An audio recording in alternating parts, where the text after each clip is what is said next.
গল্পকরণে আপনারা শুনছেন মুক্তিযোদ্ধা মতিউর রহমান রেন্টুর লেখা বই আমার ফাঁসি চাই এর দ্বিতীয় পর্ব। আজ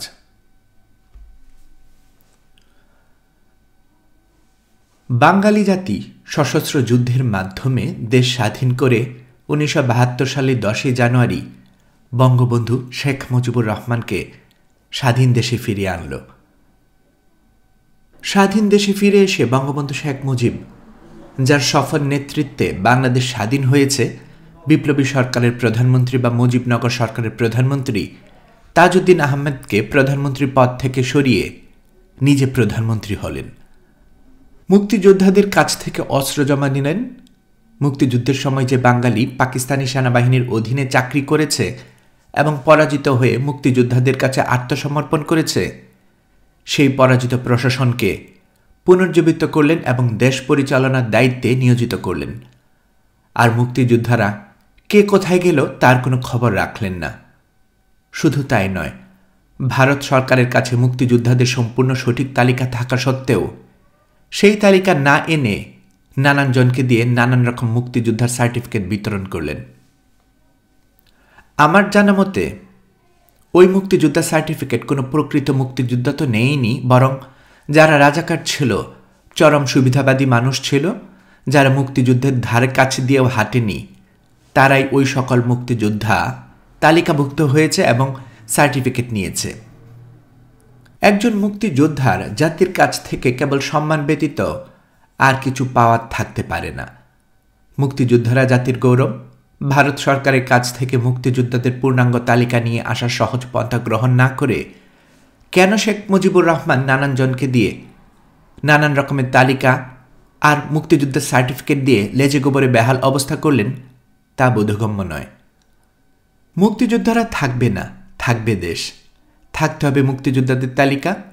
কিন্তু শেখ মুজিব অতি সামান্য ও অতি সহজ কাজ ভারত থেকে মুক্তিযোদ্ধাদের প্রকৃত তালিকা নিয়ে আসতে কেন ব্যর্থ হলেন? এই ব্যর্থতার জন্য একজন মুক্তিযোদ্ধা হিসেবে বঙ্গবন্ধু শেখ মুজিবকে কখনোই ক্ষমা করব না। বঙ্গবন্ধু শেখ মুজিবুর রহমানের প্রতি জাতির ভালোবাসা, শ্রদ্ধা, সর্বোপরি বিশ্বাস আকাশ ছোঁয়া। তিনি সদ্য স্বাধীন বাংলাদেশের প্রধানমন্ত্রী। জাতির আশা ছিল মুক্তিযুদ্ধে অংশগ্রহণকারী রাজনৈতিক দলগুলো নিয়ে বঙ্গবন্ধু শেখ মুজিব একটি জাতীয় সরকার গঠন করবেন। কিন্তু বঙ্গবন্ধু শেখ মুজিব তা করলেন না। তিনি সরকার গঠন করলেন মুক্তিযুদ্ধের কঠিন ত্যাগের পরীক্ষায় পিছিয়ে পড়া, দেশ ও জাতির প্রতি দায়িত্ব পালনে চরমভাবে ব্যর্থ সুবিধাভোগী আওয়ামী লীগের সেই সব ব্যক্তিদের নিয়ে। মুক্তিযুদ্ধের সফল নেতা তাজউদ্দিন আহমেদ সহ সকল মুক্তিযোদ্ধাদের দূরে ঠেলে বঙ্গবন্ধু শেখ মুজিবুর রহমান পরাজিত প্রশাসন ও লোকদের নিয়ে সশস্ত্র যুদ্ধের মাধ্যমে বিজয়ী একটা জাতি ও একটা দেশকে পরিচালনা করতে যেয়ে আসলে বিজয়ী জাতিকে পরাজয়ের গহ্বরে ঠেলে দিলেন। একজন জাতীয় নেতার জ্ঞান, গরিমা আর অভিজ্ঞতায় পূর্ণাঙ্গ সফল হতে যদি ১০০ মার্কের দরকার হয়, তবে বঙ্গবন্ধু শেখ মুজিবুর রহমানের ছিল ৫০ মার্ক। পাকিস্তানের ২৩-২৪ বছরের আন্দোলন আর সংগ্রামের মধ্য দিয়ে শেখ মুজিবুর রহমান ৫০ মার্ক অর্জন করেছিলেন। আর বাকি ৫০ মার্ক অর্জন হতো যদি বঙ্গবন্ধু শেখ মুজিব ৭১-এর মহান মুক্তিযুদ্ধের সময় পাকিস্তানের কাছে বন্দী না হয়ে মুক্তিযুদ্ধের নেতৃত্ব দিতেন। তাহলে তিনি প্রত্যক্ষভাবে বুঝতেন মুক্তিযুদ্ধের চেতনা কি, মুক্তিযুদ্ধের আদর্শই বা কি, মুক্তিযোদ্ধা কারা হয় এবং কিভাবে মুক্তিযোদ্ধা হয়। একটা জাতির জীবনে মুক্তিযুদ্ধ বারবার আসে না। জাতির জীবনে মুক্তিযুদ্ধ আসা বিরল ভাগ্যের ব্যাপার। একমাত্র মুক্তিযুদ্ধের মাধ্যমেই একটা জাতি দেহ মনে মাথা তুলে দাঁড়ায় এবং পুরনো ধ্যান ধারণা, পুরনো সকল ব্যবস্থা, সংকীর্ণ সকল চিন্তা ঝেড়ে ফেলে জাতি নতুন করে জন্ম নেয়। একমাত্র মুক্তিযুদ্ধের জীবনপণ কঠিন পরীক্ষার মাধ্যমেই দেশ ও জাতির সেবায় এগিয়ে আসে জাতির বীর সন্তানেরা। আর পিছিয়ে পড়ে যায়, পালিয়ে যায় সুবিধাবাদী ভীরু কাপুরুষের দল। কেবল মুক্তিযুদ্ধের সময়ই পরিষ্কার চেনা যায় কারা সুবিধাভোগী ভীরু কাপুরুষ আর কারা ত্যাগী সাহসী পুরুষ। কিন্তু জাতির দুর্ভাগ্য বঙ্গবন্ধু শেখ মুজিবের। বঙ্গবন্ধু শেখ মুজিবুর রহমান চিনলেন না, জানলেন না জাতির সাহসী ত্যাগী পুরুষদের। এখানেই বঙ্গবন্ধু শেখ মুজিবুরের 50 মার্ক ঘাটতি থেকে গেল। শুধু 50 মার্ক নিয়ে তিনি দেশ চালাতে গেলেন, পাকিস্তানিরা যুদ্ধে পরাজিত হল, বন্দী হল, কিন্তু তাদের পরাজিত তাবেদারি বাঙালি প্রশাসনটা রয়ে গেল। বঙ্গবন্ধু শেখ মুজিবুর রহমান এই পরাজিত পাকিস্তানি প্রশাসনটাকে শুধু অক্ষতই রাখলেন না, এবং বিজয়ী বাঙালি জাতির মাথার উপরে পুনরায় চাপিয়ে দিলেন। তিনি দল ও প্রশাসনের মুক্তিযোদ্ধাদের তেমন স্থান দিলেন না। একসময় যারা বঙ্গবন্ধু শেখ মুজিবুরের দল ছিল, সমর্থক ছিল, তারা বিভক্ত হল, জাতি বিভক্ত হল। বাড়তে থাকলো নিরাশার সংখ্যা, হতাশা আর নিরাশার ভেতর দিয়ে সময় বয়ে যেতে থাকল। এদেশের কৃষক, শ্রমিক, ছাত্র জনতা এবং সাধারণ মানুষ জীবনপণ করে যুদ্ধ করেছে। জীবনপণ করা সকল যোদ্ধাদের তথা গোটা জাতির শুধু একটা স্বপ্ন ছিল, একটি আশা ছিল, আর সেই স্বপ্ন ও আশা হল সুখে থাকার স্বপ্ন, সুখে থাকার আশা। সুখ বলতে যা বোঝায় তা হল থাকার জন্য ঘর, ক্ষুধার জন্য অন্ন, রোগ শোকের জন্য চিকিৎসা ও শিক্ষার নিশ্চয়তা হল সুখে থাকা। আর এই সুখে থাকার জন্যই এদেশের মানুষ লড়াই করেছে, যুদ্ধ করেছে। অস্পষ্ট হলেও জনগণের আকাঙ্ক্ষা ছিল সমাজ বিপ্লবের। আমাদের স্বাধীনতা সংগ্রামের সমাজতান্ত্রিক উপাদান ছিল, মুক্তিযুদ্ধে সমাজতান্ত্রীরাও ছিল, কিন্তু সমাজতন্ত্রীরা নেতৃত্ব দিয়ে জাতীয়তাবাদের উপর উঠার আগেই আমাদের দেশ স্বাধীন হয়ে যায়। মুক্তিযুদ্ধ বিকাশ লাভ না করে অসমাপ্ত থেকে যায়, ফলে সামাজিক বিপ্লবও অসমাপ্ত থেকে যায়। স্বাধীনতার অর্থ হচ্ছে জনগণের মুক্তি। দেশ স্বাধীন হল, কিন্তু জনগণ মুক্তি পেল না, জনগণের অর্থনৈতিক মুক্তি হল না। স্বাধীনতার উত্তর বাংলাদেশের পুরাতন সমাজ কাঠামো ভেঙে নতুন সমাজ গড়ার মধ্য দিয়ে সকল মানুষের জন্য অধিকার ও সুযোগের সাম্য প্রতিষ্ঠা না করে বরং প্রতিহত করেছে সামাজিক বিপ্লবকে, অক্ষুণ্ণ রেখেছে অসম বিকাশের পুরাতন ধারাকে। তারা লুণ্ঠন করেছে দু হাতে। আমলা, কালো ব্যবসায়ী, অসৎ রাজনৈতিক এরাই ক্রমাগত ধনী হয়েছে স্বাধীনভাবে। জনগণের অগ্রগতি হবে কি? তারা আরও নিঃস্ব, আরও দরিদ্র হতে থাকল। সমগ্র নেতৃত্ব জনগণের স্বার্থ না দেখে শ্রেণী স্বার্থ দেখেছে। তাৎপর্যের বিষয়, নেতৃত্ব যে কেবল শ্রেণীতে সীমাবদ্ধ ছিল তা নয়, আটক ছিল দল ও সর্বোপরি পরিবারের কাছে। দেশে দুর্ভিক্ষ শুরু হল, হাজার হাজার মানুষ না খেতে পেয়ে ক্ষুধায় মারা গেল। বৃদ্ধি পেল লুণ্ঠন ও দুর্নীতি। শেখ মুজিবের নেতৃত্ব বিশ্বাসযোগ্যতা হারাতে লাগল। অপরদিকে অসমাপ্ত সামাজিক বিপ্লবের বিপ্লবীরা পূর্ব বাংলা সর্বহারা পার্টির মহান নেতা কমরেড সিরাজ শিকদারের নেতৃত্বে তাদের সশস্ত্র বিপ্লবী তৎপরতা তীব্রতর করে তোলে। যুবকরা পূর্ব বাংলা সর্বহারা পার্টি জিন্দাবাদ, কমরেড সিরাজ শিকদার জিন্দাবাদ ধ্বনি দিয়ে দেশে ব্যাপক এক নতুন সংগ্রাম শুরু করে। এই সংগ্রামের নাম দেয় শ্রেণী সংগ্রাম। দলে দলে যুবকরা সিরাজ শিকদারের নেতৃত্বে এই সশস্ত্র সংগ্রামে যোগ দিতে থাকে। আদিকাল থেকে শিক্ষিত ও ধনী পরিবারের সিরাজ শিকদার জন্মগ্রহণ করেন। সিরাজ শিকদার খুবই মেধাবী ছাত্র ছিলেন এবং নিজে বিএসসি সিভিল ইঞ্জিনিয়ারিং করেন। ছাত্র জীবনে তিনি বামপন্থী ছাত্র সংগঠন করতেন। শ্রেণী সংগ্রাম ও সমাজ বিপ্লবের প্রয়োজনে কমরেড সিরাজ শিকদারের সশস্ত্র সংগ্রাম এতই ব্যাপক ও তীব্র হল যে শেখ মুজিবুর রহমানের প্রশাসন দিনকে দিন অচল হয়ে যেতে শুরু করল। নির্যাতিত, নিপীড়িত, শোষিত বাঙালির হৃদয়ে কমরেড সিরাজ শিকদারকে ঘিরে নতুন স্বপ্ন দানা বাঁধতে লাগল। 1974 সালের 2রা জানুয়ারি সিরাজ শিকদার গ্রেফতার, পলায়নকালে পুলিশের গুলিতে নিহত, এই শিরোনামে দেশের সকল পত্রিকায় সংবাদ পরিবেশিত হল। পুলিশের প্রেস নোটে বলা হল, সিরাজ শিকদারকে গ্রেফতার করা হয়েছিল এবং সাভার রোড দিয়ে নিয়ে আসার সময় সিরাজ শিকদার পুলিশের ভ্যান থেকে লাফিয়ে পড়ে পালিয়ে যাওয়ার চেষ্টা করেছিল। তখন পুলিশ গুলি করে, সেই গুলিতে সিরাজ শিকদার নিহত হয়। কিন্তু অনুসন্ধান করে জানা যায় পুলিশের প্রেস নোট বানোয়াট। সিরাজ শিকদারকে গ্রেফতার করা হয় ঠিকই, এবং গ্রেফতারের পর বিনা বিচারে বন্দি অবস্থায় গুলি করে হত্যা করা হয়। সিরাজ শিকদারের বুকে মোট 5টি গুলির চিহ্ন ছিল, যা সামনে থেকে করা হয়েছে। কেউ যদি পালাতে থাকে এবং পলায়নের পর ব্যক্তিকে যদি পিছন থেকে গুলি করা হয়, তাহলে সেই গুলি পিঠে বিদ্ধ হবে, কিন্তু সিরাজ শিকদারের বুকে বুলেট বিদ্ধ হয়েছিল। তিনি মেহনতি মানুষের মুক্তির জন্য, শোষকের শোষণ থেকে মানুষের মুক্তির জন্য ব্যক্তিগত সকল ভোগবিলাস, সুযোগ সুবিধা বিসর্জন দিয়ে সর্বহারা শ্রেণীতে মিশে গেলেন। নিপীড়িত, নির্যাতিত, সর্বহারা মানুষের অধিকার প্রতিষ্ঠার জন্য ঘর সংসার, আত্মীয় পরিজন, আরাম আয়েশ ত্যাগ করে সমাজ বিপ্লবে নিজেকে সম্পূর্ণ উৎসর্গ করেছিলেন।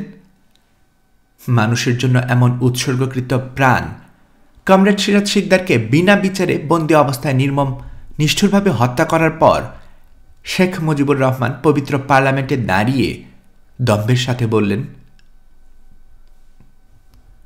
আজ কোথায় সিরাজ শিকদার?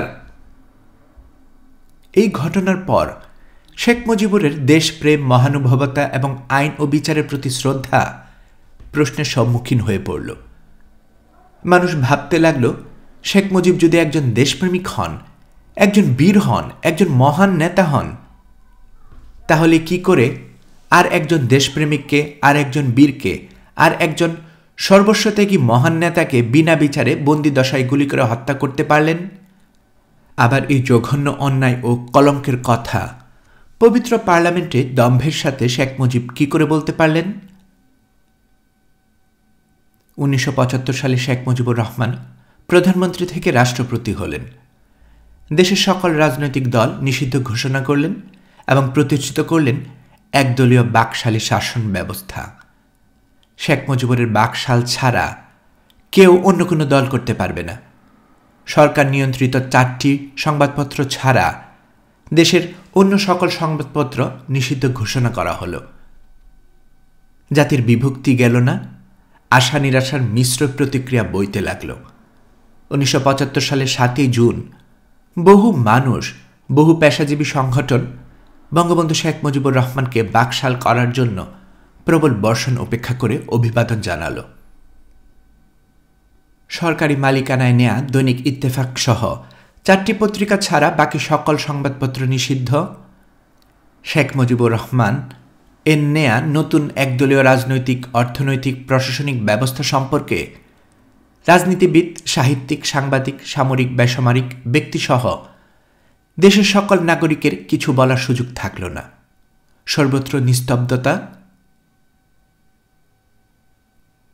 15 আগস্ট 1975 সাল ফজরের আজানের পর কাক ডাকা ভোরে রেডিওতে মেজর ডালিমের কণ্ঠ, আমি মেজর ডালিম বলছি, স্বৈরাচারী শেখ মুজিবকে হত্যা করা হয়েছে, সেনাবাহিনী ক্ষমতা দখল করেছে, অনির্দিষ্টকালের জন্য কারফিউ ঘোষণা করা হয়েছে। এরপর দ্বিতীয়বার ঘোষণা করা হল, শেখ মুজিব ও তার স্বৈরাচারী সরকারকে উৎখাত করে খন্দকার মুস্তাক আহমেদের নেতৃত্বে সামরিক বাহিনী ক্ষমতা দখল করেছে এবং কারফিউ জারি করা হয়েছে। সহকর্মী হিসেবে শেখ মুজিব যাদের দীর্ঘদিন কাছে এবং পাশে রেখেছেন, সেই সকল আওয়ামী লীগের নেতা নীরব ও নিশ্চুপ থেকেছেন। ছাত্রলীগের সামান্য সংখ্যক তরুণ নেতৃস্থানীয় কর্মীরা আওয়ামী লীগের নেতাদের সাথে যোগাযোগ করলে তারা সবাই চুপচাপ থাকার অপেক্ষা করা এবং দেখার পরামর্শ ও নির্দেশ দেন। নেতাদের ইংরেজিতে একটা কমন ডায়ালগ ছিল, যা কোনো কোনো ক্ষেত্রে নির্দেশ হিসাবে মান্য হয়েছে। এই ডায়ালগ বা নির্দেশটি হল, ওয়েট অ্যান্ড সি। 75-এর 15 আগস্ট শেখ মুজিব হত্যার পর আওয়ামী লীগের নেতাদের ওয়েট অ্যান্ড সি এর রাজনীতি শুরু হয়। ছাত্রনেতা কর্মীদের খুব সামান্যই একটা অংশ ওয়েট অ্যান্ড সি রাজনীতি প্রত্যাখ্যান করে অনুল্লেখযোগ্য কর্মতৎপরতা শুরু করে এবং এই তৎপরতার মূলত শুধু ঢাকা বিশ্ববিদ্যালয়ে সীমাবদ্ধ থাকে। এই কর্মতৎপরতায় অংশগ্রহণকারীদের মধ্যে উল্লেখযোগ্য ছিলেন বর্তমান কমিউনিস্ট পার্টির সাধারণ সম্পাদক মুজাহিদুল ইসলাম সেলিম। 15 আগস্টে শেখ মুজিবুর রহমানকে হত্যার পর হত্যা সমর্থনে আনন্দ উল্লাস করে রাজপথে কোনো মিছিল হয়নি। আবার হত্যার বিপক্ষেও কোনো শোক সভা, শোক মিছিল এবং প্রতিবাদ মিছিলও হয়নি। বলা যায় শেখ মুজিব হত্যাকাণ্ডের পিছনে প্রায় সকল সামরিক এবং বেসামরিক নেতৃত্ব সমর্থন জুগিয়েছিল। অন্তত এ কথা সহজেই বলা যাবে যে সকলে নীরবে এ হত্যা মেনে নিয়েছিল, কেবল ব্যতিক্রম কাদের সিদ্দিকী ছাড়া। মুক্তিযুদ্ধের কিংবদন্তি কাদের সিদ্দিকী শেখ মুজিব হত্যার প্রতিবাদে ৭১ মুক্তিযুদ্ধের ন্যায় আবারও সশস্ত্র যুদ্ধ শুরু করে। শেখ মুজিব হত্যাকাণ্ডের পর আওয়ামী লীগের নেতারা এবং শেখ মুজিবের মন্ত্রিসভার সদস্যরাই খন্দকার মুস্তাক আহমেদ এর নেতৃত্বে মন্ত্রিসভা গঠন করে। খন্দকার মুস্তাক আহমেদ শেখ মুজিবুর স্থলাভিষিক্ত হন। খন্দকার মুস্তাক ছিলেন শেখ মুজিবুর রহমানের মন্ত্রিসভার বাণিজ্যমন্ত্রী। বাণিজ্যমন্ত্রী খন্দকার মুস্তাক আহমেদের রাষ্ট্রপতি হওয়ার সাংবিধানিক কোনো বৈধতা ছিল না। খন্দকার মুস্তাকের রাষ্ট্রপতি হওয়া সাংবিধানিকভাবে সম্পূর্ণ অবৈধ ছিল। তবুও দেশের নতুন রাষ্ট্রপতি হন খন্দকার মুস্তাক আহমেদ এবং খন্দকার মুস্তাক আহমেদের নেতৃত্বে মন্ত্রিসভায় যোগদান করেন বর্তমান শেখ হাসিনার মন্ত্রিসভার সদস্য আবুল হাসান চৌধুরীর পিতা সাবেক রাষ্ট্রপতি বিচারপতি আবু সাইদ চৌধুরী। শেখ হাসিনার আওয়ামী লীগের সভাপতিমণ্ডলীর সংসদ এবং এমপি আব্দুল মান্নান সহ শেখ মুজিবুরের মন্ত্রিসভার অনেক মন্ত্রী খন্দকার মুস্তাক আহমেদের রাষ্ট্রপতি হওয়া সাংবিধানিকভাবে কোনো বৈধতা না থাকা সত্ত্বেও অবৈধভাবে খন্দকার মুস্তাক আহমেদকে রাষ্ট্রপতি হিসেবে শপথবাক্য পাঠ করান সুপ্রিম কোর্টের অস্থায়ী প্রধান বিচারপতি এবি মাহমুদ হোসেন। এছাড়া মুক্তিযুদ্ধের বীর সেনানী বঙ্গবীর জেনারেল এম.এ.জি. উসমানী খন্দকার মুস্তাকের সামরিক উপদেষ্টা হন। 15 আগস্ট সকাল 9টায় তৎকালীন সেনাবাহিনীর প্রধান শেখ হাসিনার দলের বর্তমান এমপি মেজর জেনারেল শফিউল্লাহ সেনাবাহিনীর প্রধান হিসাবে খন্দকার মুস্তাক আহমেদের প্রতি আনুগত্য প্রকাশ করে রেডিওতে ভাষণ দেন। এরপর আনুগত্য প্রকাশ করে রেডিওতে ভাষণ দেন বিমান বাহিনীর প্রধান শেখ হাসিনার বর্তমান বিতর্কিত এমপি একে খন্দকার, নৌবাহিনীর প্রধান অ্যাডমিরাল এম.এইচ. খান ও বিডিআর এবং পুলিশ প্রধানগণ। নতুন রাষ্ট্রপতি হিসেবে খন্দকার মুস্তাক আহমেদ পার্লামেন্ট মেম্বারদের সভা রাখেন। এই সভায় যোগদান করা থেকে বিরত রাখার জন্য ছাত্রনেতা সৈয়দ নুরুল ইসলাম নুরুর নেতৃত্বে ছাত্রলীগের হাতে গোনা কয়েকজন কর্মী জোর চেষ্টা ও তদবির চালালেও আওয়ামী লীগের প্রায় সকল এমপি উক্ত সভায় যোগদান করেন। অপরদিকে বিখ্যাত মুক্তিযোদ্ধা বঙ্গবীর আব্দুল কাদের সিদ্দিকী, বীর উত্তম তার জনা 50 সাথী সহ সীমান্ত এলাকায় অবস্থান নিয়ে খন্দকার মুস্তাক আহমেদ এর সরকারের বিরুদ্ধে সশস্ত্র যুদ্ধ শুরু করলে ছাত্রনেতা সৈয়দ নুরুল ইসলাম নুরু তার কয়েকজন সঙ্গী নিয়ে বৃহত্তর ময়মনসিংহ এবং বৃহত্তর সিলেট জেলা সীমান্ত অঞ্চলে কাদের সিদ্দিকের নেতৃত্বে গড়ে ওঠা সংগঠন জাতীয় মুক্তি বাহিনীতে যোগ দেন।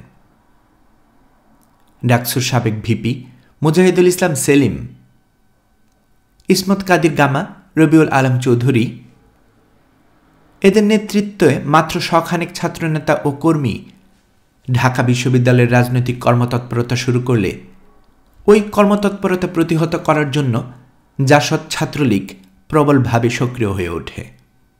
৭৫ সালের অক্টোবর মাসের শেষের দিকে ছাত্রলীগের এক মুষ্টিমেয় নেতা ও কর্মী মিলে সিদ্ধান্ত নিল ৪ নভেম্বর ৭৫-এর ধানমন্ডির ৩২ নম্বরে বঙ্গবন্ধু শেখ মুজিবুর রহমানের বাসভবনে মৌন মিছিল করে যাওয়া হবে।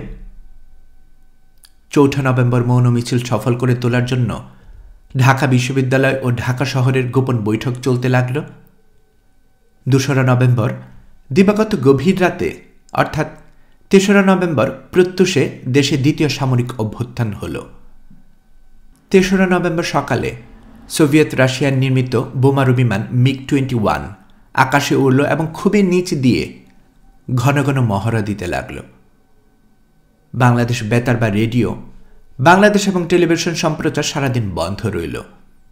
বোমারু বিমানের নিচ দিয়ে ঘন ঘন মহড়া দেয়া এবং রেডিও বন্ধ থাকায় দেশের যে দ্বিতীয়বার সামরিক অভ্যুত্থান হয়েছে এটা স্পষ্ট বোঝা গেল এবং এটাও সুস্পষ্ট বোঝা গেল যে এই দ্বিতীয় সামরিক অভ্যুত্থানের জয় পরাজয়ের কোনো নিশ্চিত ফলাফল এখনও হয়নি। কোনো পক্ষই এখনও নিশ্চিত বিজয়ী হয়নি। আর এর জন্যই বোমারু বিমান মিগ-21 বারবার নিচে ড্রাইভ দিয়ে প্রতিপক্ষকে বোমা মারার হুমকি দিচ্ছে এবং বেতার বা রেডিও বন্ধ রয়েছে। বোমারু বিমান বোমা মারার হুমকি দিচ্ছে কিন্তু বোমা মারছে না। এ থেকে বোঝা যাচ্ছে দুই পক্ষের সাথে আলোচনা চলছে, আর সেই জন্যই যুদ্ধবিমান আক্রমণের মহড়া নিচ্ছে, কিন্তু আক্রমণ করছে না। রাতে হঠাৎ টেলিভিশন সম্প্রচার শুরু করল, কিন্তু অভ্যুত্থান সম্পর্কে কোনো কিছুই বলা হলো না। ৪ নভেম্বর সকালবেলা পূর্ব নির্ধারিত কর্মসূচি অনুযায়ী মৌন মিছিলে প্রস্তুতি নিয়ে সব ৫ ছাত্র জনতা বিশ্ববিদ্যালয়ের বটতলায় সমবেত হল।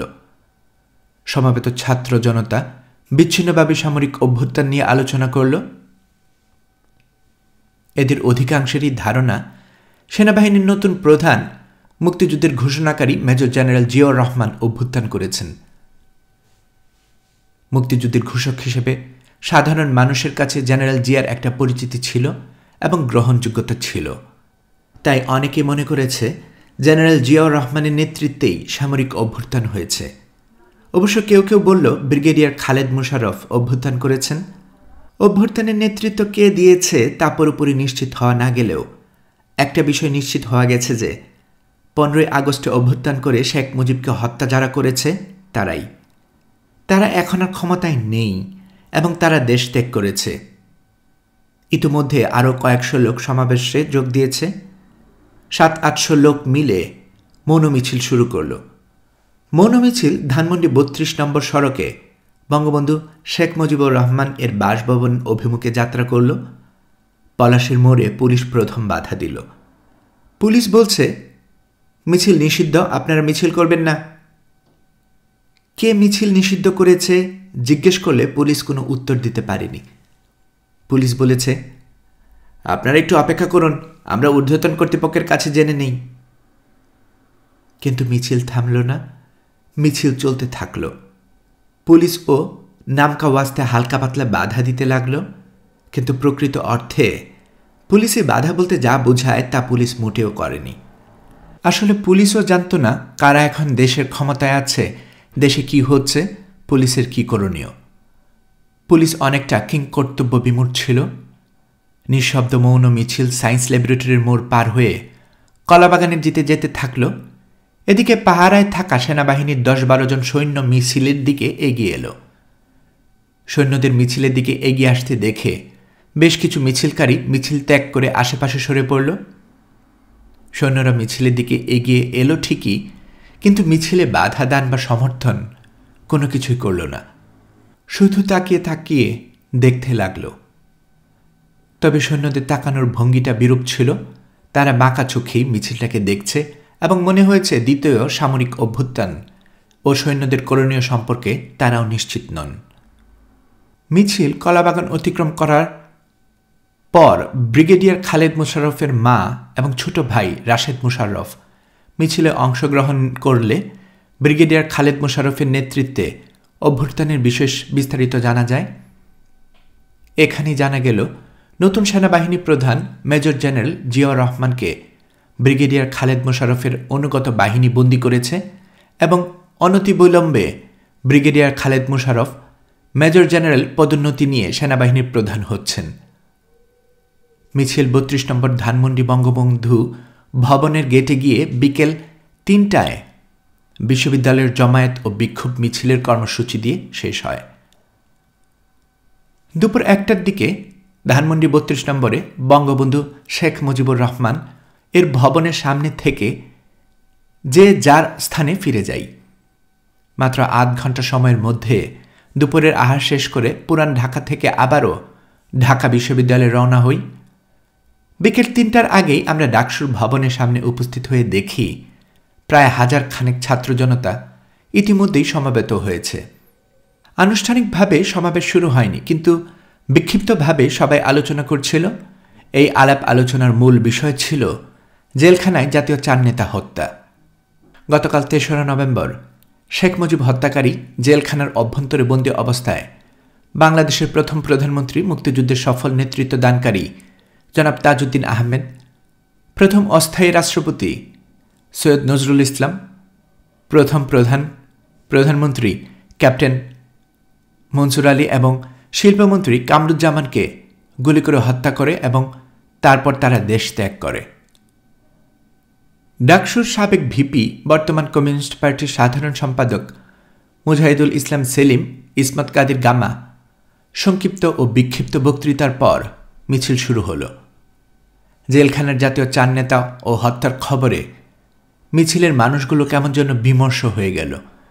মিছিলটা পুরনো ঢাকার দিকে এগিয়ে যেতে লাগল, কিন্তু মিছিলের গতি প্রকৃতিটা এমনই হলো যে এটা না হলো বিক্ষোভ মিছিল, না হলো মৌন মিছিল। মিছিলটা পুরাতন শহর দিয়ে নাজিমুদ্দিন রোডের সেন্ট্রাল জেলের সামনে গিয়ে সন্ধ্যার দিকে ঢাকা বিশ্ববিদ্যালয়ের জহিরুল হক হলের মাঠে এসে শেষ হল। এখানে মুজাহিদুল ইসলাম সেলিম আগামী 5ই নভেম্বর শোকসভার কর্মসূচি ঘোষণা করে পাড়ায় মহল্লায় মিছিল ও পথসভা করার নির্দেশ দিলেন। এর আগে বিকাল 3টার দিকে সোহরাওয়ার্দী উদ্যানের দক্ষিণ পশ্চিম কোণে 3 নেতা মাজারের সামনে জাতীয় 4 নেতাকে দাফন করার জন্য কবর খোঁড়া হলো, কিন্তু শেষ পর্যন্ত পুলিশের বাধার জন্য জাতীয় 4 নেতাকে এখানে কবর দেয়া হলো না। আমরা 10-11 জন মিছিল করতে করতে পুরাতন শহরে আমাদের মহল্লায় ফিরে এলাম। তখন রাত 8টা হবে। মহল্লায় এসে পরিচিত মাইকের দোকান থেকে মাইক এবং গ্যারেজ থেকে রিক্সা নিয়ে মাইক বেঁধে মিছিল এবং পথসভা করতে লাগলাম। পথসভা ও মিছিলে জাতীয় 4 নেতা হত্যার প্রতিবাদে আগামীকাল শোক সভার ঘোষণা দিতে থাকলাম। পথসভা এবং মিছিলে জনতা তো অংশগ্রহণ করলই না, এমনকি আওয়ামী লীগের নেতাকর্মীরাই অংশগ্রহণ করল না। আমরা 10-11 জন ছাত্র নেতা কর্মী সারাটা শহর, পুরাতন শহরে যতটা এলাকা সম্ভব মিছিল আর পথসভা করতে থাকলাম। রাত 11টার দিকে শ্যামবাজার এলাকায় মিছিল নিয়ে এলে সূত্রাপুর থানার পুলিশ রাস্তার দুদিক থেকে ঘেরাও করে আমাদের বেধড়ক লাঠিপেটা করে রিক্সা এবং মাইক ছিনিয়ে নিয়ে যায়। পুলিশের এই হামলায় গুরুতর আহত হয় ছাত্র ইউনিয়নের নেতা, বর্তমান সরকারি আমলা খন্দকার শওকত হোসেন এবং কবি নজরুল সরকারি কলেজের তুখোড় ছাত্রনেতা, সৎ ও প্রতিবাদী ব্যক্তিত্ব, বিএনপি সরকার কর্তৃক মনোনীত ৭৯ নম্বর ওয়ার্ড চেয়ারম্যান, বর্তমান জাতীয়তাবাদী দল ৭৯ নং ওয়ার্ড সভাপতি জননেতা মোহাম্মদ ফরিদ উদ্দিন। আমরা সবাই পালিয়ে গেলাম। রাতে কেউই বাসায় থাকলাম না, কিন্তু রিক্সাওয়ালা, রিক্সার মালিক, মাইকওয়ালা এরা সবাই আমার বাসায় এসে রিক্সা আর মাইক দাবি করে বসে রইল। পরদিন সকালে টাকা পয়সা দিয়ে থানায় লোক পাঠানো হলো রিক্সা আর মাইক ছাড়ানোর জন্য, কিন্তু থানা পুলিশ কিছুতেই মাইক আর রিক্সা ছাড়ল না। ৩রা নভেম্বর ব্রিগেডিয়ার খালেদ মোশাররফের নেতৃত্বে সংঘটিত দ্বিতীয় সামরিক অভ্যুত্থানে বঙ্গবন্ধু শেখ মুজিবুর রহমানের হত্যাকারীরা দেশ থেকে পালিয়ে গেলেও যার নেতৃত্বে শেখ মুজিবুর রহমানকে হত্যা করা হলো এবং যিনি সংবিধান বহির্ভূতভাবে অবৈধ পন্থায় দেশের রাষ্ট্রপতি হয়ে বসলেন, সেই খন্দকার মোস্তাক আহমেদ ঠিকই রাষ্ট্রপতি পদে বহাল থাকলেন। 15 আগস্ট সকালে বাংলাদেশের রাষ্ট্রপতি বঙ্গবন্ধু শেখ মুজিবুর রহমানকে হত্যা করে সংবিধান বহির্ভূত অবস্থায় সম্পূর্ণ অবৈধভাবে রাষ্ট্রপতি হয়ে বসা খন্দকার মোস্তাক আহমেদকে রাষ্ট্রপতি হিসেবে শপথ বাক্য পাঠ করান বাংলাদেশের সুপ্রিম কোর্টের তৎকালীন অস্থায়ী প্রধান বিচারপতি এবি মাহমুদ হোসেন। সংবিধান বহির্ভূত পন্থায় রাষ্ট্রপতি পদে অধিষ্ঠিত খন্দকার মোস্তাক আহমেদের কাছ থেকে 5ই নভেম্বর 75 এর ব্রিগেডিয়ার খালেদ মোশাররফকে পদোন্নতি নিয়ে মেজর জেনারেল হন এবং সেই সাথে মুক্তিযুদ্ধের ঘোষক মেজর জেনারেল জিয়াউর রহমানকে সেনাবাহিনীর প্রধানে পদ থেকে সরিয়ে দিয়ে নিজেই সেনাবাহিনীর প্রধান পদে অধিষ্ঠিত হন। বিমান বাহিনীর প্রধান ও নৌবাহিনীর প্রধানগণ খালেদ মোশাররফকে মেজর জেনারেল ও সেনাবাহিনীর প্রধান এর ব্যাচ পরিয়ে দিচ্ছেন, এই ছবি পত্রিকায় প্রকাশিত হয়। 5ই নভেম্বর বিশ্ববিদ্যালয় এলাকায় শখানেক ছাত্র জনতা সমবেত হলেও নেতৃত্বের অভাবে এবং জাসদ ছাত্রলীগের দাপটের কারণে 4 নভেম্বর ঘোষিত 5ই নভেম্বরের শোকসভা অনুষ্ঠিত হয়নি। দেশের রাজনৈতিক সর্বশেষ পরিস্থিতি সম্পর্কে অস্পষ্টতা এবং আতঙ্ক নিয়ে বিক্ষিপ্ত কথাবার্তা আর মিছিলের চেষ্টার মধ্য দিয়ে 5ই নভেম্বরের দিন শেষ হয়ে গেলে সন্ধ্যায় আমরা পুরাতন ঢাকায় ফিরে আসি এবং সরকারি কবি নজরুল কলেজের শহীদ শামসুল হক ছাত্রাবাসের ছাত্রদের নিয়ে ছাত্র সভা করি। পরদিন 6 নভেম্বর সকালে পুরাতন ঢাকা থেকে যথারীতি আমরা 10-11 জন মিছিল নিয়ে আবারও ঢাকা বিশ্ববিদ্যালয়ে সমাবেত হলে খন্দকার মুস্তাক আহমেদকে রাষ্ট্রপতি পদ থেকে সরিয়ে সুপ্রিম কোর্টের প্রধান বিচারপতি আবু শাহাদাত মোহাম্মদ সায়েমকে রাষ্ট্রপতি করা, পার্লামেন্ট ভেঙে দেয়া, সামরিক আইন জারি করা এবং সেনাবাহিনীর প্রধান হিসাবে মেজর জেনারেল খালেদ মোশাররফকে প্রধান সামরিক আইনের প্রশাসক হওয়া সহ ইত্যাদি বিষয় সম্পর্কে বিস্তারিত শোনা যায় এবং ওই দিনেও আমাদের মিছিল ও আলোচনার কোনো অনানুষ্ঠানিকতা ছিল না। সবাই ছিল বিক্ষিপ্ত এবং বিচ্ছিন্ন। সন্ধ্যা নাগাদ আমরা পুরাতন শহরে আবার ফিরে আসি। নেতৃত্বের কোথাও কেউ নেই, সব যেন কেমন শূন্য এবং ফাঁকা। দেশে আরও সাংঘাতিক ধরনের কি যেন হতে যাচ্ছে তা অনুভব করা যায়, উপলব্ধি করা যায়, কিন্তু পরিষ্কার বোঝা যায় না। আওয়ামী বাকশালী নেতারা সব কে যে কী করছে বা কোথায় পালিয়ে গেছে তাও বোঝা যায় না। ছাত্র নেতাদের মধ্যে বঙ্গবন্ধু শেখ মুজিবুর রহমানের ভাগ্নে শেখ শহীদ অনেকটা পাতানো গৃহবন্দী বলেই মনে হচ্ছে। ইসমত কাদির গামার ততটা বুদ্ধিশুদ্ধি নেই, তবে কিছু একটা করার চেষ্টায় আছেন। রবিউল আলম চৌধুরী বর্তমানে আমলা প্রধানমন্ত্রী শেখ হাসিনার PS মুক্তাদির চৌধুরী আছেন, সবসময় আছেন। বলতে গেলে সেই এখন সবচেয়ে বড় নেতা।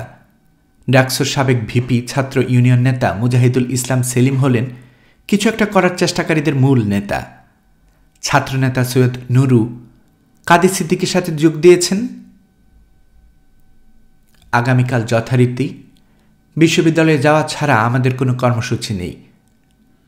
রাত যখন গভীর হল, 1:30-2টা বাজে, ঘড়ির সময় অনুযায়ী 7 নভেম্বর গভীর রাতে হঠাৎ গুলির আওয়াজ শোনা গেল কোথায়।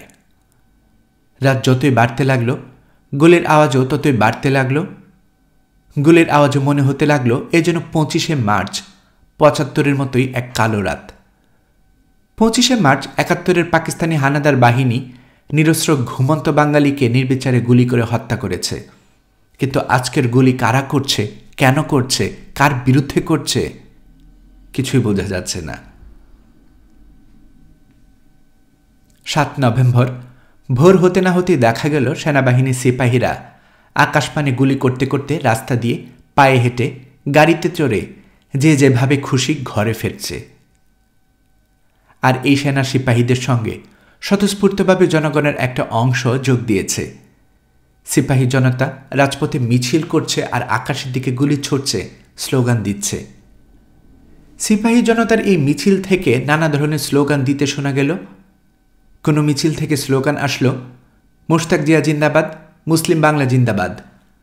কোনো মিছিল থেকে স্লোগান উঠল কর্নেল তাহের জিন্দাবাদ, তাহের জিয়া ভাই ভাই, গণবাহিনী জিন্দাবাদ, সিপাহী জনতা ভাই ভাই ইত্যাদি নানান ধরনের স্লোগান দিতে শোনা গেল সিপাহী জনতার মিছিল থেকে।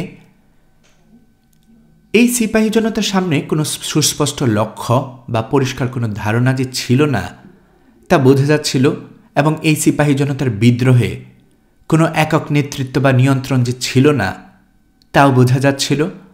তবে এই সিপাহী জনতার বিদ্রোহ যে আওয়ামী বাকশালী এবং শেখ মুজিব এর অনুসারীদের বিরুদ্ধে তা নিশ্চিত ছিল। ওই মিছিলকারী সিপাহী জনতা আওয়ামী বাকশালী বা শেখ মুজিবের অনুসারীদের দেখামাত্র যে মেরে ফেলত তাতে কোনো সন্দেহ ছিল না। ভারতে পলায়ন। 7 নভেম্বর সিপাহী জনতার বিপ্লব ছিল শেখ মুজিবুর রহমান, আওয়ামী বাকশালী ও ভারতের বিরুদ্ধে বিদ্রোহ। সাধারণ সিপাহী জনতা এই বিপ্লবে স্বাধীনতার ঘোষক জিয়াউর রহমানকেই নেতা মনে করেছে। 75 সালের আগস্টে শেখ মুজিবুরের হত্যাকাণ্ডের পর আওয়ামী বাকশালীরা বা শেখ মুজিবুরের অনুসারীরা কে যে কোথায় লাপাত্তা হয়ে গেল তার কোনো হদিস পাওয়া গেল না। অবশ্য শেখ মুজিবুরের সহপাঠী বা আওয়ামী বাকশালী নেতাদের একটা বিরাট অংশ মুজিব হত্যাকারীদের সাথে হাত মিলালো এবং হত্যাকারীদের নেতা খন্দকার মুস্তাক আহমেদের নেতৃত্বে সরকার গঠন করল। আর আমরা গুটি কয়েক ছাত্র নেতাকর্মী রাজনৈতিক তৎপরতা চালাবার বা মুজিব হত্যার প্রতিবাদ করার চেষ্টা করছিলাম। তারা 75-এর 7 নভেম্বরের বিক্ষুব্ধ সিপাহী জনতার বিদ্রোহ দেখে ভয়ে পালিয়ে ভারত চলে গেলাম।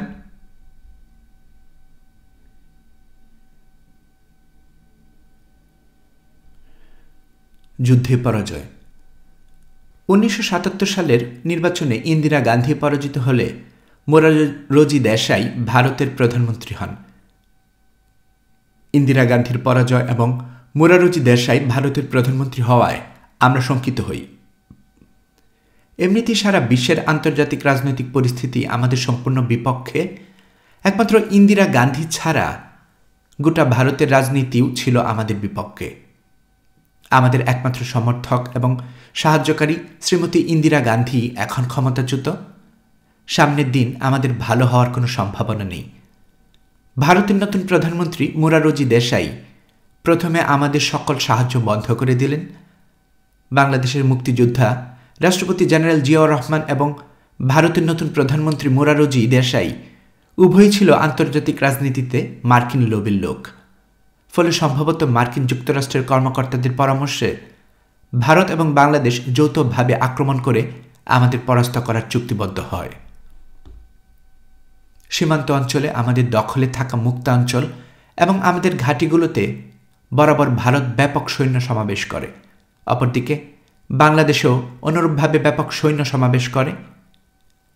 আমরা সামনে বাংলাদেশ সেনাবাহিনী ও বিডিআর এবং পেছনে ভারতীয় সেনাবাহিনী ও বিএসএফ দ্বারা সাঁড়াশি কায়দায় চতুর্দিক থেকে ঘেরাও হয়ে পড়ি। আমাদেরকে বাংলাদেশ ও ভারতীয় সৈন্যরা চতুর্দিক থেকে ঘেরাও করার ফলে আমরা এক কোম্পানি থেকে আরেক কোম্পানি বিচ্ছিন্ন হয়ে পড়ি হেডকোয়ার্টার থেকেও। আমাদের এক ঘাঁটি থেকে আরেক ঘাঁটির যোগাযোগ সম্পূর্ণ বন্ধ হয়ে যায়। আমাদের সর্বাধিনায়ক সিদ্দিকীর সাথেও সকল যোগাযোগ বন্ধ হয়ে যায়। আমরা এক ঘাঁটির সাথীরা অন্য ঘাঁটির সাথীরা কি করছে, কি অবস্থায় আছে কিছুই বুঝতে পারছি না। শুধু বাংলাদেশ আর ভারতীয় আর্মিদের মাইকের আওয়াজ। একদিকে বাংলাদেশ সেনাবাহিনী মাইকে বলছে 48 ঘন্টার মধ্যে আত্মসমর্পণ করো, নইলে আক্রমণ করা হবে। অন্যদিকে পেছন থেকে ভারতীয় সেনাবাহিনী মাইকে বলছে 48 ঘন্টা আন্দার, হাতিয়ার ডাল দো। আমার ঘাঁটি ছিল ময়মনসিংহ জেলার তুর্কাপুর থানার ভাবানীপুর। আমার ঘাঁটির সামনে ছিল বেশ বড় সোমেশ্বর নদী। নদীর অপর পার ছিল general Mahmudul Hasan, major Samad, major Moin এর নেতৃত্বে বাংলাদেশ সেনাবাহিনী এবং পেছনে ছিল ভারতীয় সেনাবাহিনী। আমরা উভয় দেশের সেনাবাহিনীর বিরুদ্ধে শেষ পর্যন্ত যুদ্ধ করতে প্রস্তুত। আমাদের অস্ত্রের ভাণ্ডার মোটামুটি খারাপ না, যদিও গোলাগুলির পরিমাণ কম। পেছন থেকে ভারতীয় বাহিনী আমাদের সহজে কাবু করতে পারলেও সামনে নদী থাকায় কৌশলগত কারণেই বাংলাদেশ বাহিনী আমাদের সহজে কাবু করতে পারবে না। আমার ধারণা ছিল ভারতীয় সেনাবাহিনী আমাদের বিরুদ্ধে যুদ্ধ করলেও অ্যাডভান্স হয়ে আমাদের ঘাঁটি দখল করতে আসবে না। ভারতীয় বাহিনী তাদের অবস্থান থেকে প্রচণ্ড আক্রমণ করে আমাদের ঘায়েল করতে চাইবে, কিন্তু অ্যাডভান্স হয়ে আমাদের ঘাঁটি দখল করা বা রিস্ক বা ঝুঁকি নেবে না। আর আমাদের ঘাঁটির সামনে নদী থাকায় কৌশলগত কারণে আমরা অনেক সুবিধা ও সুদূর অবস্থানে আছি। বাংলাদেশ বাহিনীর পক্ষে নদী অতিক্রম করে আমাদের ঘাঁটি দখল করা এক দুরূহ ব্যাপার। এই অবস্থায় একমাত্র বিমান হামলা করা ছাড়া আমাদের পরাস্ত করা কঠিন। আমরা সম্ভাব্য বিমান হামলা মোকাবেলা করার জন্য আগে থেকে মাটি কেটে শালবলের বিশাল বিশাল শাল গাছ দিয়ে তার উপর সোমেশ্বর নদীর পাথর, বালি আর মাটি দিয়ে দুর্বোধ্য মজবুত বিশালাকার বাংকার ও ট্রেঞ্চ তৈরি করেছি। আমরা মাটির উপরে না উঠে মাটির নিচে দিয়ে বাংকার ও ট্রেঞ্চের ভেতর দিয়ে অনায়াসে এক জায়গা থেকে অন্য এক জায়গায় যেতে পারি এবং যুদ্ধ করতে পারি। আমাদের আত্মসমর্পণের জন্য বেঁধে দেয়া 48 ঘন্টা সময় অতিক্রম হওয়ার পর জেনারেল মাহমুদুল হাসান নিজে নেতৃত্ব নিয়ে আমাদের ঘাঁটির উপর 12 ঘণ্টাব্যাপী মর্টারের প্রায় শতাধিক সেল নিক্ষেপ করেন। সেই সময় পেছন থেকে ভারতীয় বাহিনীও আমাদের উপর অবিরাম গোলা ও গুলি নিক্ষেপ করে। ভারতীয় বাহিনীর গোলাগুলি ও বাংলাদেশ বাহিনীর মর্টারের শেলিং চলাকালে আমরা বাংকার ও ট্রেঞ্চে বসে বাংলাদেশ বাহিনীর দিকে সজাগ ও তীক্ষ্ণ দৃষ্টি রাখা ছাড়া এক রাউন্ড গুলিও করিনি। তখনও ভোর হয়নি, অন্ধকার কাটেনি। আবছা অন্ধকারে হঠাৎ দেখা গেল 20-30 নৌকা বোঝাই হয়ে জেনারেল মাহমুদুল হাসানের বাহিনী নদী অতিক্রম করছে। সঙ্গে সঙ্গে আমরা আক্রমণ করলেও তারাও মরিয়া হয়ে পাল্টা আক্রমণ করে। তাদের সমর্থনে সেনাবাহিনীর একটি দল কভারেজ অ্যাট্রাক্ট করে। আক্রমণ পাল্টা আক্রমণের মধ্যে দিয়ে প্রচণ্ড যুদ্ধ বেঁধে দেয়। ঘণ্টা তিনেক তীব্র সংঘর্ষের পর জেনারেল মাহমুদুল হাসানের নেতৃত্বাধীন বাংলাদেশ বাহিনী প্রচণ্ড মার খেয়ে পিছু হটে যায়। এভাবে সপ্তাহখানেক জেনারেল মাহমুদুল হাসানের আক্রমণ প্রতিহত করতেই আমাদের গোলাবারুদ ফুরিয়ে যায়। আমাদের অস্ত্রের যে মজুদ আছে তা দিয়ে বাংলাদেশ বাহিনী আক্রমণ বছরের পর বছর প্রতিহত করা যাবে, কিন্তু গোলাবারুদের ভাণ্ডার প্রায় ফুরিয়ে এসেছে। তার চাইতেও মারাত্মক আকার ধারণ করেছে খাদ্য সংকট। 3 দিন থেকে আমাদের কাছে কোনো খাদ্য নেই। ক্যাম্পে 3-4টি গরু জবাই করে পুড়িয়ে পুড়িয়ে আমরা খেয়েছি, আজ তাও নেই। আমরা যারা 71-এর মুক্তিযোদ্ধা, আমরা 71-এর মুক্তিযোদ্ধা শুধু অস্ত্রের সংকটে পড়েছি, কিন্তু খাদ্যের সংকটে কখনো পড়িনি। গোটা বাঙালি জাতি আমাদের খাদ্য সরবরাহ করেছে। প্রয়োজনে বাঙালি নিজে না খেয়ে মুক্তিযোদ্ধাদের খাইয়েছে। কোনো মুক্তিযোদ্ধাই খাদ্যের কষ্ট করেনি। এদেশের মানুষ আগে মুক্তিযোদ্ধার খাওয়ার জুগিয়েছে, তারপর নিজের খাওয়া জুগিয়েছে। 71-এর যুদ্ধে আমি খাদ্য সংকটেও পড়িনি, এবং যুদ্ধে অস্ত্র ও গোলাবারুদের মতো খাদ্য যে একটা বিরাট ভাইটাল ফ্যাক্টর তাও বুঝিনি। এখন অস্ত্র আছে, কিন্তু গোলাবারুদের সংকটে পড়েছি। তার চাইতে বেশি সংকটে পড়েছে খাদ্যের। আমাদের অস্ত্র প্রতি 5-7 রাউন্ড গুলি ও গোলা রয়েছে মাত্র, যা 5-10 মিনিটেও টিকবে না। আমাদের মনে এখনো আশা শেষ মুহূর্তে ভারত হয়তো সদয় হতে পারে। আবার সর্বাধিনায়ক কাদের সিদ্দিকীর সাথে যোগাযোগ প্রতিষ্ঠিত হবে। আমাদের কয়েকজন বন্ধু পালিয়ে যেতে গিয়ে ভারতীয় বাহিনী ও বাংলাদেশ বাহিনীর হাতে ধরা পড়ে মাইকে আমাদের নাম ধরে ডাকতে লাগলো আর বলতে লাগলো, কোনো অসুবিধা নেই, সবাই চলে আসেন, ইত্যাদি ইত্যাদি। 2 দিন কোনো পক্ষেরই কোনো যুদ্ধ নেই, গোলাগুলি নেই। চতুর্দিকে নীরব। আমাদের কেউ বাংকারে, কেউ উপরে, কেউ বসে, কেউ দাঁড়িয়ে। আমাদের কোনো খাদ্য নেই। অস্ত্র আছে, কিন্তু নেই যুদ্ধ করার গুলি। সর্বোপরি নেই যুদ্ধ করার মতো বিন্দুমাত্র মানসিক শক্তি। আমি একটা ছোট কাঁঠাল গাছের নিচে দাঁড়িয়ে দাঁড়িয়ে দেখছি জেনারেল মাহমুদুল হাসান তার বিরাট সৈন্যবাহিনী নিয়ে নৌকা করে আমাদের দিকে তীরে এসে নামল। পাশে থাকা আমার অস্ত্রটা একবার তাকিয়ে দেখলাম, হয়তো মনের ভুলেই দেখলাম, কিন্তু হাতে তুলে নিলাম না। জেনারেল মাহমুদুল হাসান তার বাহিনীকে নদীর পাড়ে দাঁড় করিয়ে রেখে মেজর মঈন, মেজর সামাদ সহ কয়েকজন অফিসার সঙ্গে নিয়ে ধীরে ধীরে আমাদের ঘাঁটিতে উঠে এসে আমার সামনে দাঁড়িয়ে অত্যন্ত মোলায়েম ও ভদ্র কণ্ঠে আমাকে বললেন, দিন, আপনার অস্ত্রটা আমার হাতে দিন। আমি শেষবারের মতো আমার অস্ত্রটা দেখলাম, তারপর আলতো হাতে জেনারেল হাসানের হাতে তুলে দিতে দিতে মনে মনে বললাম, বিদায় হে বন্ধু, বিদায়। এরপর জেনারেল হাসান বললেন, চলেন আপনাদের ঘাঁটিটা একটু ঘুরে দেখি। তিনি ঘুরে ঘুরে দেখতে লাগলেন। আমাদের সাথীরা যে যেখানে ছিল সেখানেই দাঁড়িয়ে রইল। কারো হাতে অস্ত্র, কারো অস্ত্র মাটিতে। মেজর মঈনকে অস্ত্রগুলো কালেকশন করতে বলে আমাদের সবাইকে এক জায়গায় দাঁড় করালেন। এরপর নিয়ে গেলেন দুর্গাপুরের সেনাবাহিনীর একটি ঘাঁটিতে। সেখানে নিয়ে জেনারেল মাহমুদুল হাসান আমাদের উদ্দেশ্যে বললেন, আপনাদের চিন্তার বা ঘাবড়াবার কোনো কারণ নেই। আমার সাথে প্রেসিডেন্ট জিয়াউর রহমানের কথা হয়েছে। প্রেসিডেন্ট জিয়াউর রহমান কথা দিয়েছেন আপনাদের সকলকেই ছেড়ে দেওয়া হবে। শুধুমাত্র ৭৫-এর ১৫ই আগস্টের আগে যদি কারো বিরুদ্ধে বাংলাদেশ দ্বন্দ্ববিধির আওতায় মামলা থেকে থাকে তাকে বিচারের জন্য সুপর্দ করা হবে। দুর্গাপুরে কয়েকদিন রাখার পর আমাদের নিয়ে যাওয়া হয় নুরুদ্দিন কনসেন্ট্রেশন ক্যাম্পে। এরপর সেখান থেকে নিয়ে যাওয়া হলো ময়মনসিংহ রেসিডেন্সিয়াল মডেল গার্লস স্কুলের কনসেন্ট্রেশন ক্যাম্পে। এই ক্যাম্পে আমাদের ইন্টারোগেশন শুরু হয়। প্রতিদিন আমাদের আলাদা আলাদাভাবে বিভিন্ন ধরনের প্রশ্নের উত্তর লিখিত ও মৌখিকভাবে নেওয়া হতো। আমাদের মাঝ থেকে আমাদের সাথী চট্টগ্রামের জননেতা মৌলভী সৈয়দ আহমেদকে ঢাকা ক্যান্টনমেন্টে নিয়ে টর্চার করে মেরে ফেলা হয়।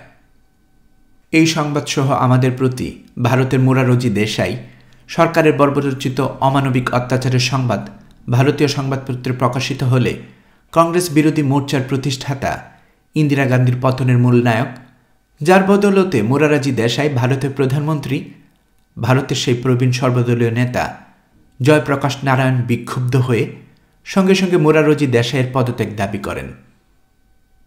জয়প্রকাশ নারায়ণের বক্তব্য হল, প্রতিবেশী রাষ্ট্রের বিদ্রোহীদের আশ্রয় দেয়া ভারতের নৈতিক দায়িত্ব এবং চিরকালের ঐতিহ্য। প্রধানমন্ত্রী মোরারজি দেশাই এই নৈতিক দায়িত্ব পালন না করে এবং চির ঐতিহ্য রক্ষা না করে বাংলাদেশের বিদ্রোহীদের মৃত্যুর দিকে ঠেলে দিয়ে অমার্জনীয় অপরাধ করেছেন এবং ভারতের প্রধানমন্ত্রী থাকার নৈতিক দায়িত্ব ও অধিকার হারিয়েছেন। সুতরাং আর এক মুহূর্ত দেরি না করে তাকে পদত্যাগ করতে হবে, নইলে ক্ষমতাচ্যুত করা হবে। সর্বদলীয় নেতা জয়প্রকাশ নারায়ণ প্রধানমন্ত্রী মোরারজি দেশাইয়ের পতনের কার্যক্রম শুরু করলে ভারতের প্রধানমন্ত্রী মোরারজি দেশাই সরকার আমাদের সর্বাধিনায়ক বঙ্গবীর কাদের সিদ্দিকী সহ ভারতে থাকা কয়েকজনকে ভারতের রাজনৈতিক আশ্রয় দেন। অন্যদিকে বাংলাদেশের মুক্তিযোদ্ধা রাষ্ট্রপতি জিয়াউর রহমান তার দেয়া কথা অনুযায়ী ভবিষ্যতে রাষ্ট্রদ্রোহিতামূলক কাজে জড়িত হবে না এই মর্মে মুচলেখা নিয়ে আমাদের নিঃশর্ত মুক্তি দেন। মূলত আমাদের প্রতি ভারতীয় প্রধানমন্ত্রী মোরারজি দেশাই সরকারের অমানবিক ও অনৈতিক আচরণের ফলে শেষ পর্যন্ত ভারতীয় সর্বদলীয় নেতা জয়প্রকাশ নারায়ণ জনতার মোর্চা ভেঙে দিয়ে প্রধানমন্ত্রী মোরারজি দেশাইয়ের পতন ঘটান।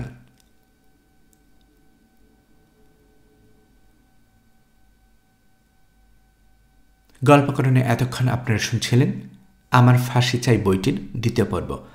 আমি নিয়মিতভাবে গল্প পাঠ করে আপনাদেরকে শোনাচ্ছি। গল্প পাঠ ভালো মনে করে থাকলে আমার এই গল্পটি আপনার বন্ধুবান্ধব প্রিয়জন সবার কাছে শেয়ার করবেন, তাতে করে তারা এই গল্পটি শোনার সুযোগ পাবে। আপনারা ভালো থাকবেন সেই প্রত্যাশা এখানেই বিদায় নিচ্ছি আজ।